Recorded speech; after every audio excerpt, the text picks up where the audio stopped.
segundo mandamiento de la ley de Dios, ¿eh? No tomarás el nombre de Dios en vano, ¿eh? Y antes de entrar en materia, en este segundo mandamiento, vamos a subrayar que los 3 primeros mandamientos hacen referencia a nuestra relación con Dios. Entre los 10 mandamientos, los 3 primeros son como especiales. De hecho, seguro que habréis visto en alguna oportunidad las tablas de la ley de Dios, que a veces en vez de poner 5 mandamientos y 5 mandamientos, se suele poner en la primera tabla 3 y luego 7 en la segunda. Eso no sé si lo habéis visto, pero con frecuencia se suele ver así, ¿eh? ¿Qué se quiere subrayar con eso? Pues se quiere subrayar que la relación con Dios, los 3 primeros mandamientos, hay que darles especial importancia.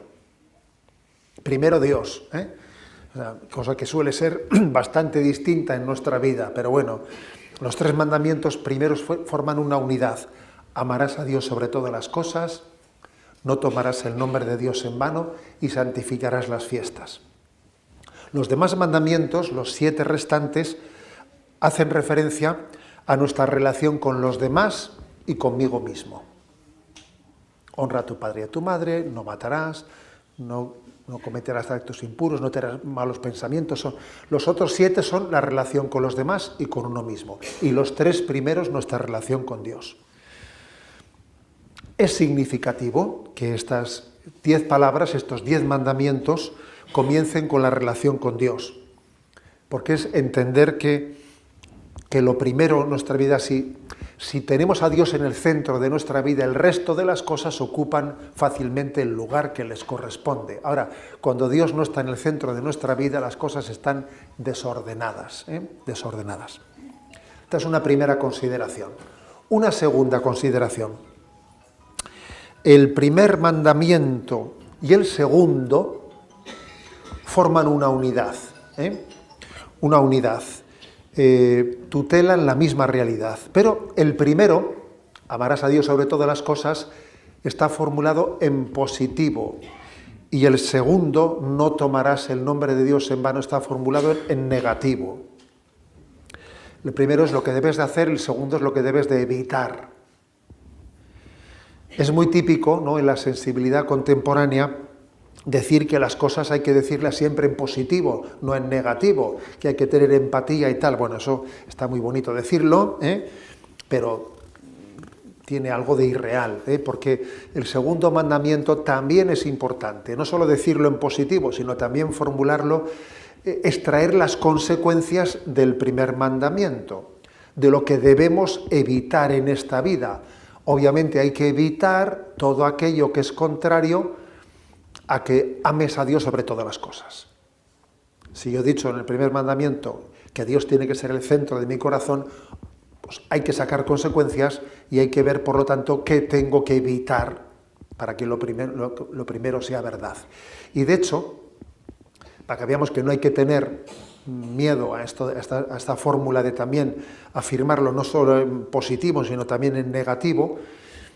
Por ejemplo, cuando hacemos las promesas bautismales, se suele hacer primero las preguntas por crees, amas, sí, y luego se dice renuncias. Claro, primero digo en qué amo y luego digo a qué renuncio. Claro, para poder ser coherente, las renuncias también hay que hacerlas. Si no renuncias, no será verdad eso de que estés poniendo a Dios en el centro de tu vida, ¿no? Bien, dando un paso más. El segundo mandamiento nos habla de respetar el nombre del Señor, el nombre. Y para comprender correctamente lo que esto significa, no tomarás el nombre de Dios en vano, tenemos un problema. Tenemos un problema, ¿cuál es?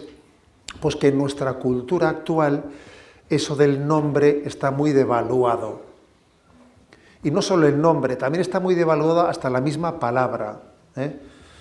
Parece que lo único importante en nuestra cultura actual serían los sentimientos, o en todo caso las acciones, pero no tanto a las palabras. A las palabras no les damos mucha importancia, ¿no?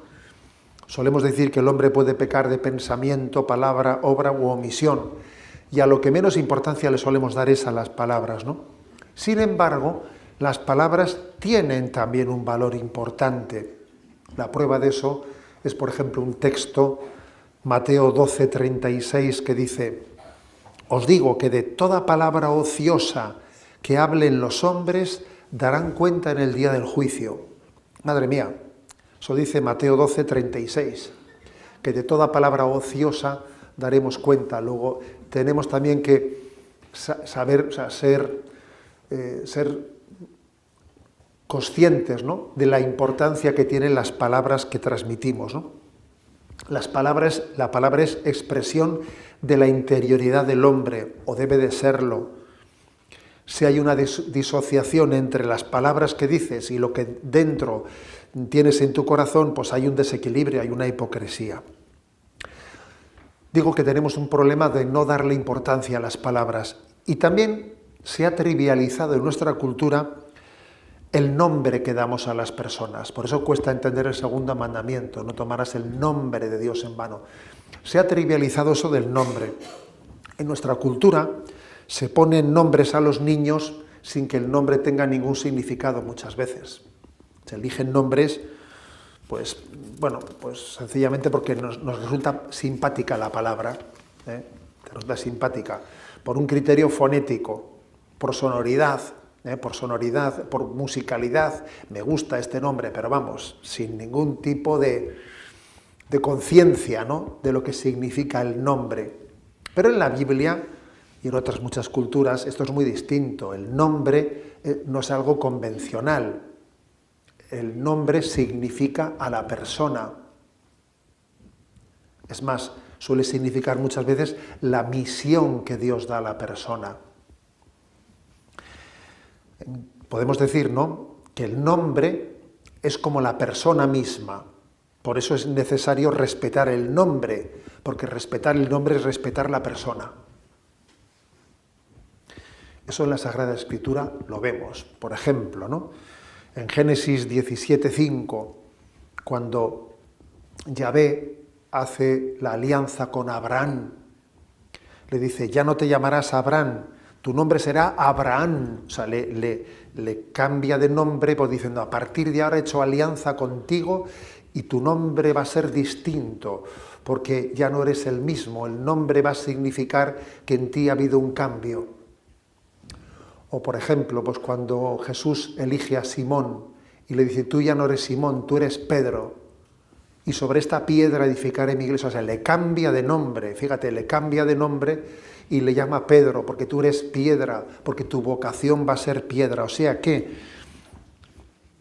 obviamente, el nombre, en el concepto bíblico de la palabra, pues no es una palabra simpática que me gusta y le pongo a un niño un nombre que a veces lo busco por internet, busco por internet a ver qué palabras y ya está. Pues mira, aquí hay palabras que me gustan y la gente funciona así, ¿sabes? ¿Tiene santo? Ah, no sé si tiene santo este nombre, a ver, ¿sabes? Y luego los sacerdotes intentamos salvar la situación cuando en el bautismo le decimos: oye, tendrás que ser tú el primer santo para que a partir de ahora quien elija este nombre tenga un santo, porque ese santo tendrás que ser tú el primer santo, Salvamos la cosa como podemos en el bautismo, pero ya ha nacido ya la cosa un poco torcida, torcida. Bien, por lo tanto, conocer el nombre de Dios supone tener una gran intimidad con Dios. Dios revela su nombre, ojo. Dios revela su intimidad. No tiene nada que ver que nosotros decimos: ¿cómo te llamas? A ver, no. Cuando Dios revela su nombre, está revelando su intimidad. Porque es algo inalcanzable para el hombre conocer el nombre de Dios. Conocer el nombre de Dios es conocer su intimidad. El misterio de Dios no está al alcance del hombre, pero Dios en su misericordia ha querido revelarse, ha querido darse a conocer. Es la misericordia de Dios que no permanece en silencio viendo cómo el hombre intenta conocer a Dios y no lo logra, ¿no? Entonces Dios se revela. Es verdad que el culmen de la revelación será Jesucristo. Pero hay un momento álgido también de la revelación, que es el momento en el que Dios revela a Moisés su nombre. Te voy a decir cómo me llamo. Yahvé. que significa yo soy el que soy. Y ese es un momento álgido de la revelación, porque Dios está comunicando su intimidad. Si te revelo mi nombre es para que a partir de ahora podamos hablarnos personalmente. Yo conozco tu nombre y tú conoces también mi nombre y podemos hablar, podemos tener relación personal, ¿no? Dios reveló su nombre, Yahvé, yo soy el que soy. Si lo meditamos, es un nombre impresionante. Yo soy el que soy, significa Yahvé. Es decir, que nosotros existimos porque hemos sido creados, pero Dios es el que es.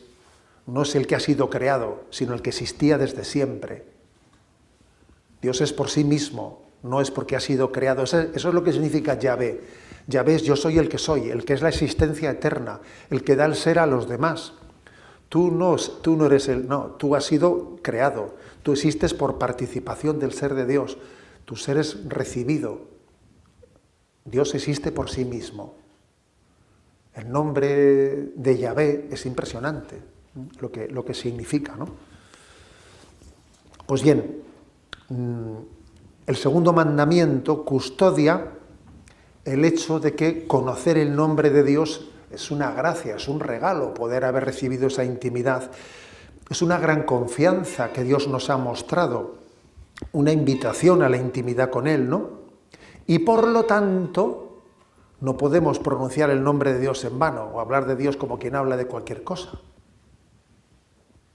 Dicho de otra forma, el nombre de Dios es como Dios mismo, como Dios mismo. De hecho, hay un pasaje de Deuteronomio 12:15 que dice: en el templo habita el nombre de Dios. Podía haber dicho, en el templo habita Dios. Dice, en el templo habita el nombre de Dios. Es como si el nombre fuese sinónimo de la persona. Luego pasó que en el judaísmo tardío se enfatizó esa reverencia al nombre de Dios de tal manera que a los judíos les pareció que no podían pronunciar el nombre de Yahvé, que era una falta de respeto pronunciar ese nombre. Y empezaron a prohibir el uso del nombre de Yahvé. Y buscaron otros nombres. Entonces empezaron a llamarle a Dios Elohim, Adonai, Kyrios, otras palabras por no pronunciar la palabra de Yahvé, porque les parecía que la palabra de Yahvé era impropia que el hombre la pronunciase. Pero en Jesucristo él enfatizó la importancia del respeto al nombre de Dios, pero al mismo tiempo él nos libró de una religiosidad enfermiza centrada en el temor a pronunciar el nombre de Yahvé. A ver, Jesús nos enseña que el verdadero respeto consiste en ser adoradores en espíritu y verdad. Y ya fue tremendo cuando Jesús a Yahvé le llamó papá, Abba. Claro. Fíjate, se puede llamarle Abba, papá, a Yahvé, y Jesús lo hizo con el máximo respeto, pero al mismo tiempo con la máxima intimidad, ¿no? Bien, estos son, digamos, los prolegómenos, para entender el segundo mandamiento, los prolegómenos de entender qué es lo que supone el nombre, ¿no? El nombre. Ahora vamos a examinar la expresión no tomarás el nombre de Dios en vano. En vano quiere decir en vacío, sin verdad, de cualquier manera, a lo loco, ¿no? O sea, sería como utilizar una palabra como una cáscara vacía. Eso, en el fondo, ¿no? Utilizar las palabras como una cáscara vacía es como una hipocresía, un formalismo vacío, que es el que precisamente Jesús denunció en la falsa religiosidad farisaica, que usas un nombre pero sin autenticidad, sin verdad, sin ser consciente de lo que estás diciendo. Utilizo palabras, pero son palabras huecas, sin ser consciente de que estoy poniéndome en la presencia de Dios. Por el contrario, ¿no? Entrar en contacto con el nombre de Dios tiene que ser algo que nos lleve a la transformación de la vida. Si yo estoy pronunciando el nombre de Dios, me estoy poniendo en su presencia. Entonces me pongo en su presencia y no estoy diciendo una palabra hueca. Si me pongo en presencia de Dios, todo cambia. Tengo que actuar en verdad, en su presencia, no pronunciando una palabra para quedar bien delante de los demás, ¿no? Por lo tanto, tomar el nombre de Dios, invocar el nombre de Dios, quiere decir asumir en nosotros su realidad, que estoy en una relación estrecha y sincera con Dios. Por eso tomar en vano el nombre de Dios es jugar con Dios. Digo una palabra, pero no es verdad que estoy con Él, estoy en su presencia. Entre paréntesis, ¿no? Por eso tiene tanto sentido el santiguarnos al comenzar el día, en los grandes o al terminar el día, en los grandes momentos, ¿no? Porque es una expresión que debe de reflejar que nuestras acciones cotidianas están en una comunión sentida y real delante de Dios. Voy a vivir este día en presencia de Dios. Gracias, Señor, por este día. O sea, me pongo en presencia de Dios, ¿eh? Vivimos en su presencia, movidos por su amor. Eso significa santiguarse. Eso significa invocar el nombre de Dios. Lo contrario es utilizar el nombre de una manera hipócrita, vacía, incluso manipulada. Sería como vivir una relación falsa con Dios. Y por lo tanto, digamos que el segundo mandamiento tutela sobre todo la autenticidad de nuestra relación con Dios. Nos encomendamos a Dios con todo lo que somos, sin reservarnos nada, sin doblez. O sea, encomendarte a Dios supone que toda tu vida entra en juego. Toda tu vida entra en juego. No es, invoco a Dios, pero luego mi vida es como si no... No, un momento. Si yo invoco a Dios, en ello me va la vida. Me va la vida. Yo tenía un profesor, José Antonio Sayés, que ya falleció, ¿no? que él decía... Yo a estas alturas de la crisis de la Iglesia y del mundo ya no creo en nadie que no esté dispuesto a hacer el ridículo por Dios, decía él. Decía una expresión un poco fuerte, ¿no? Mira, es que eso es tomarse las cosas en serio, ¿sabes? Lo que no puede ser es que yo invoque a Dios y luego yo quiera quedar bien. A ver, si invoco a Dios, lo invoco y estoy dispuesto a hacer el ridículo si hace falta por Dios. Claro. Eso es no tomar el nombre de Dios en vano. Lo otro... Invoco el nombre de Dios y luego vivo, pues, que no se me nota nada, ¿no? Vale la pena, ¿no? Tomar el nombre de Dios, pero con todas las consecuencias, no en vano, ¿no? Como lo hicieron los santos, que los santos invocaban el nombre de Dios, pero claro, lo invocaban con todas las consecuencias, ¿no? Es como si Dios nos dijera, tómame sobre ti, porque yo te he tomado sobre mí. El nombre de Dios tiene que ser expresión de amor fiel, comprometido con la voluntad de Dios. De lo contrario, estoy jugando con Dios. Estoy jugando. Bueno, por lo tanto, este sería, si queremos, un poco como la base del segundo mandamiento, de lo que significa el nombre y de lo que significa utilizarlo en vano o en autenticidad. Damos un paso más, ¿no? Y el segundo mandamiento aborda lo que Santo Tomás de Aquino refería como la virtud de la religión. La virtud de la religión es aquella en la que la criatura reconoce al Creador y por lo tanto tiene una religación a Dios y un respeto y una conciencia de humildad, de pequeñez. Dios es grande y yo tengo que tener ese sentido de respeto, lo que se llama en la tradición el santo temor de Dios.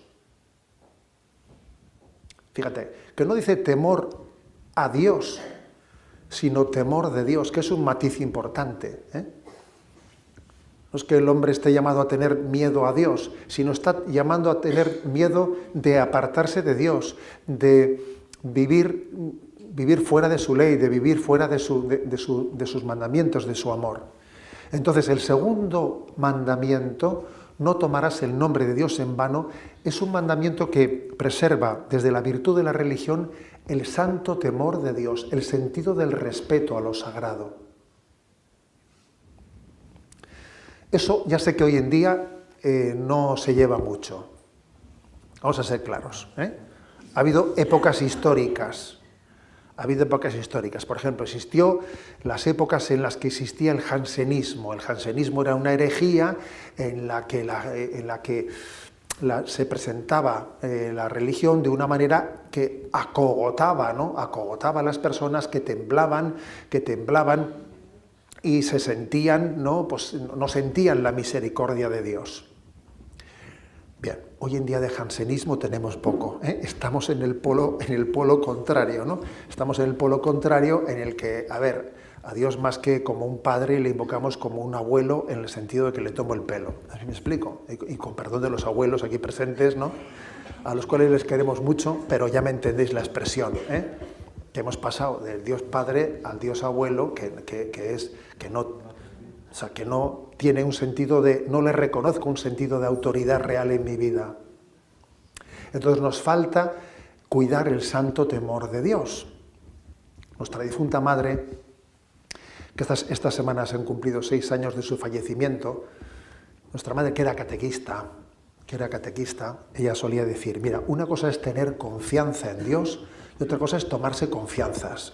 Nos decía ella, ¿no? Bueno, como distinguiendo, claro que tenemos que tener confianza e intimidad, pero no confundir la confianza con faltar al respeto o faltar a la conciencia de la trascendencia de Dios, ¿eh?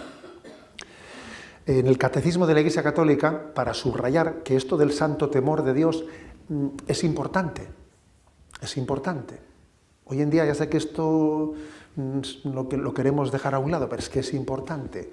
Pues esta semana pasada la Iglesia ha declarado doctor a un santo, San John Henry Newman, que era inglés, un anglicano que se convirtió al catolicismo, y en el Catecismo de la Iglesia Católica se recoge una expresión suya en la que él dice, la expresión santo temor de Dios tenemos que hacerla nuestra porque es católica. Fijaros lo que dice. Esto está en el Catecismo de la Iglesia Católica, una cita de San John Henry Newman, doctor de la Iglesia. Los sentimientos de temor y de lo sagrado ¿son sentimientos cristianos o no?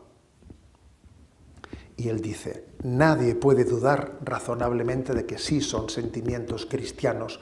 Son los sentimientos que tendríamos, y en un grado intenso, si tuviésemos la visión de Dios soberano. Si yo estoy ante la visión de Dios, ¿cómo no voy a tener un sentimiento de conmoverme en mi pequeñez ante la grandeza de Dios? Son los sentimientos que tendríamos si verificásemos su presencia. En la medida en que creemos que está presente, debemos de tener esos sentimientos.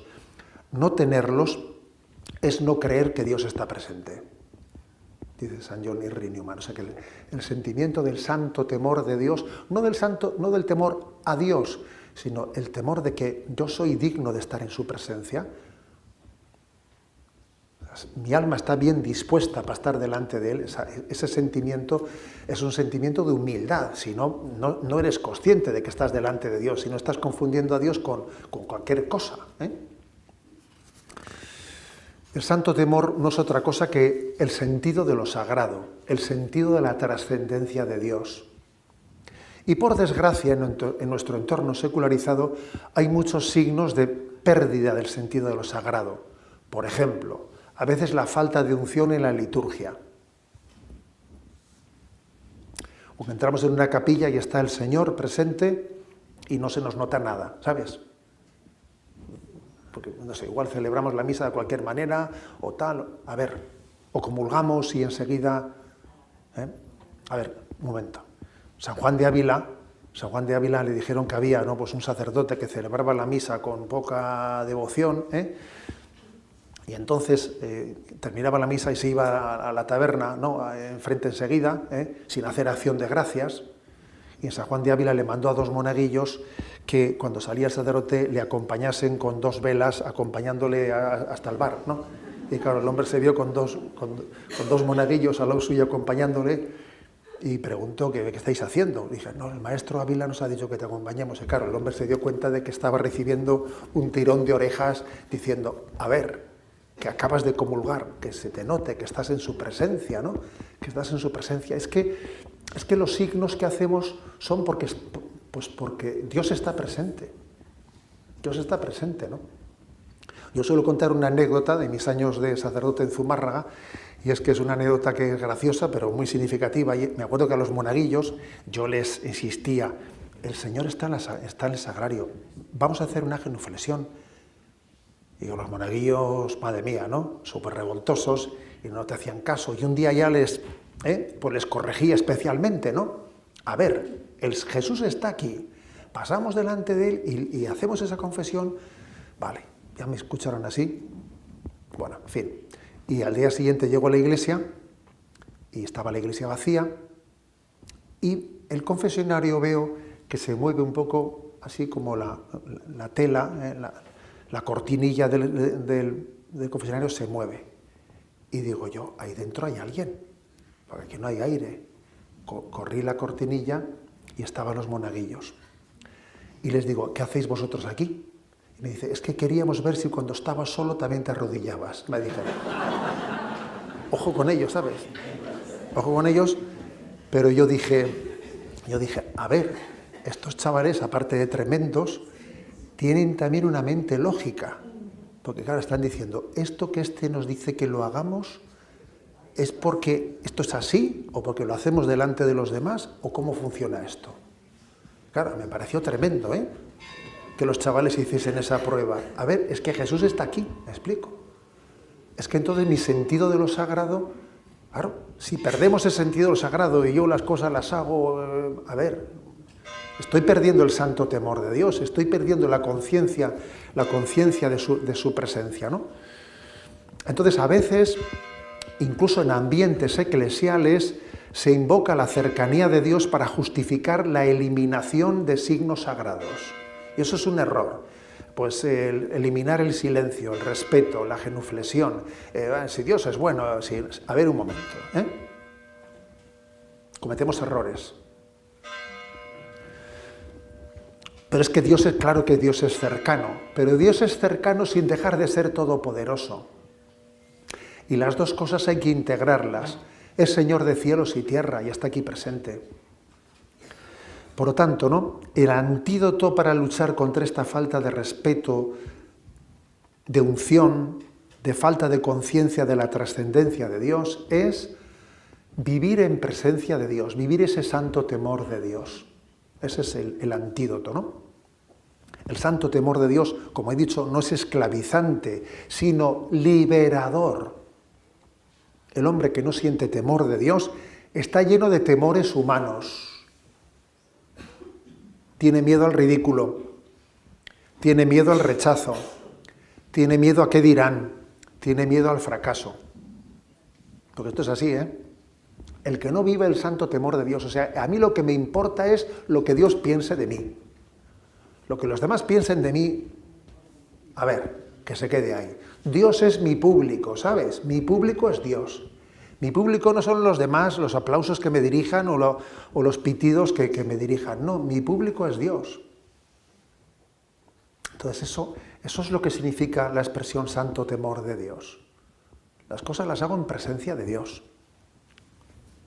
Bien, vamos a concretar, ¿de acuerdo? Estas son un poco las bases, etcétera, y ahora vamos a concretar en el segundo mandamiento cómo hay que hacer para no abusar del nombre de Dios, etcétera. Dice el Catecismo 2146. El segundo mandamiento prohíbe abusar del nombre de Dios, es decir, todo uso inconveniente de Dios, Jesucristo, de la Virgen María y de todos los santos. Fíjate, dice uso inconveniente. Todavía aquí no habla de las blasfemias, Dice uso inconveniente. Ante Dios siempre hay que tener una actitud humilde. No soy yo el que poseo a Dios. Debo de esforzarme por ser Él el que me posee a mí, que es un poco distinto, ¿no? Luego a ver cómo hablo con Dios. Abraham Lincoln, que fue uno de los presidentes de Estados Unidos, expresó esta idea muy bien. Decía él, mi preocupación no es que Dios esté de nuestro lado, sino que nosotros estemos del lado de Dios. Eso está muy bien dicho, ¿sabes? Porque a veces utilizo a Dios para ponerle de mi lado. Cuidado con eso. Cuidado con eso.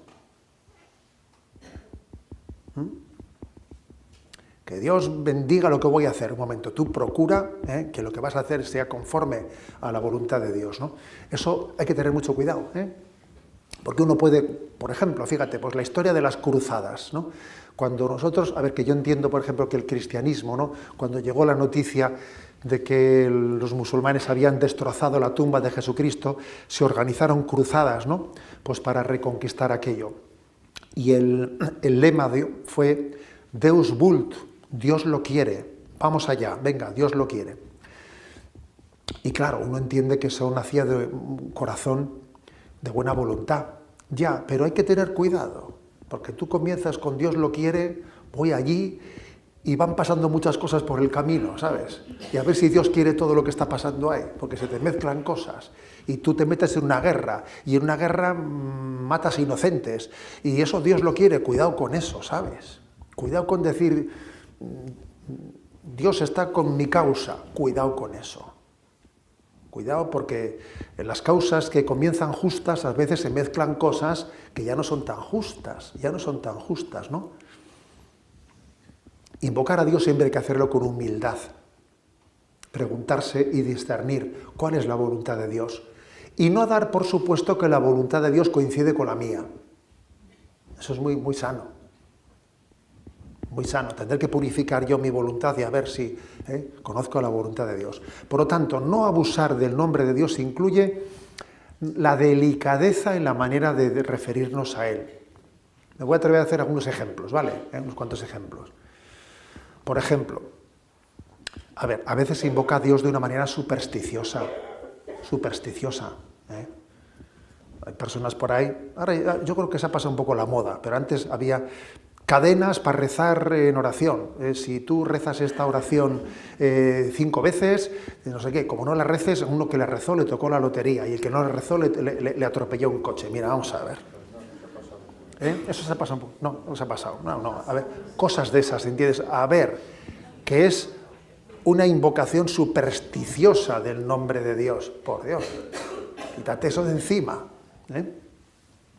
A veces también se puede invocar el nombre de Dios de una manera impropia como una amenaza educativa, que Dios te va a castigar. A ver un momento, ten cuidado con eso, porque no es cuestión de que te atrevas tú a decir, no, Dios te va a castigar.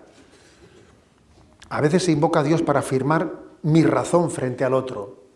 Que Dios te perdone, como diciendo, a ver, decir que Dios te perdone, la razón la tengo yo, ¿no? No le metas a Dios diciendo eso.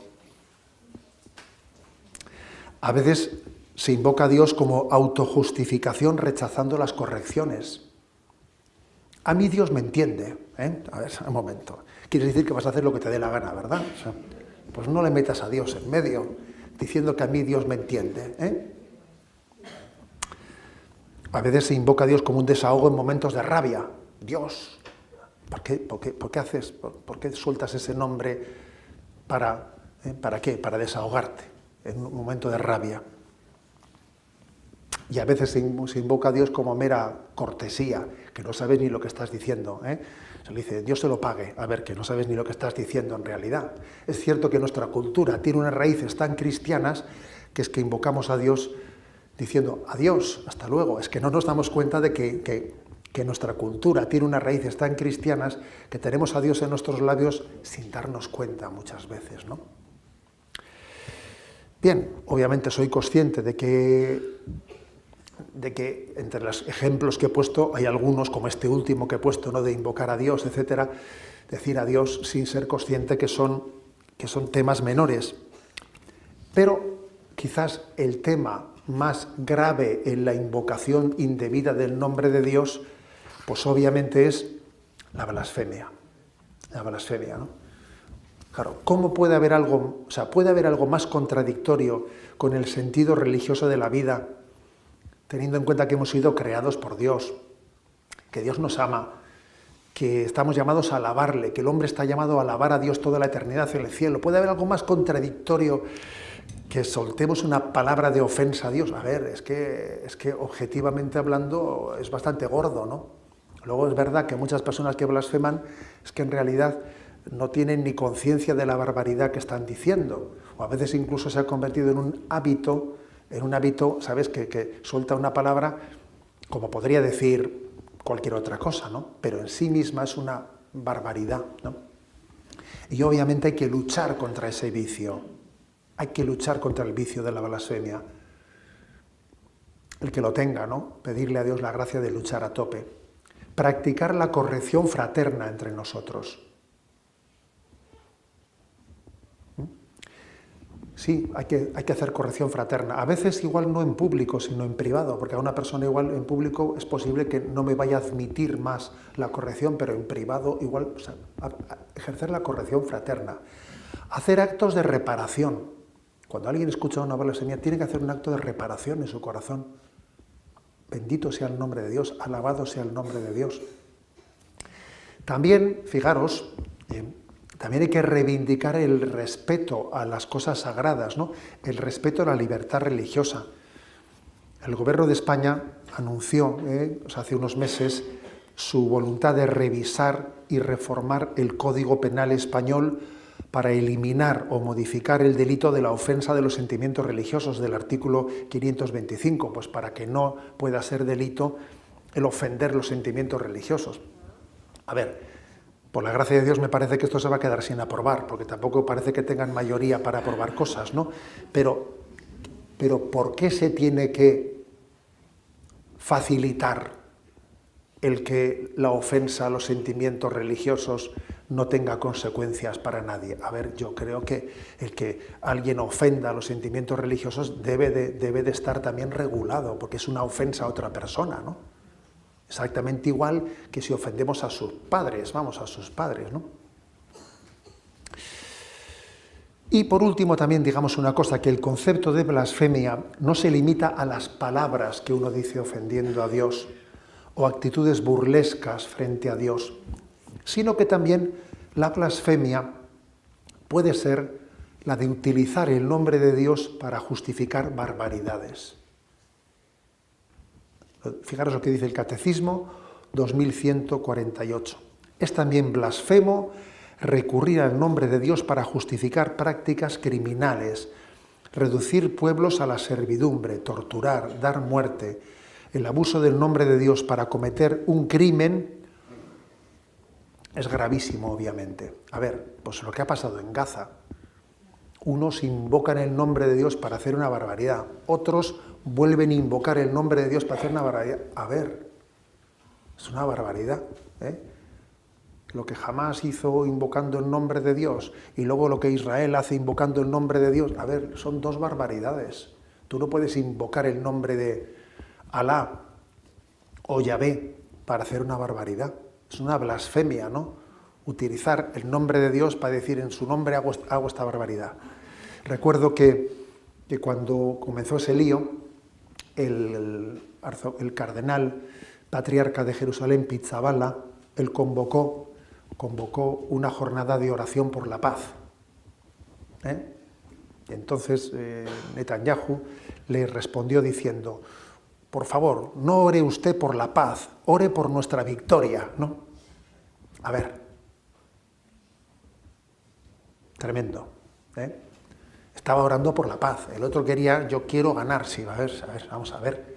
No invoques a Dios para ganar la guerra, ¿sabes? No invoques a Dios para ganar la guerra, porque eso al final es una blasfemia, ¿eh? Bien, un paso más. Un paso más. Un poco de agua igual.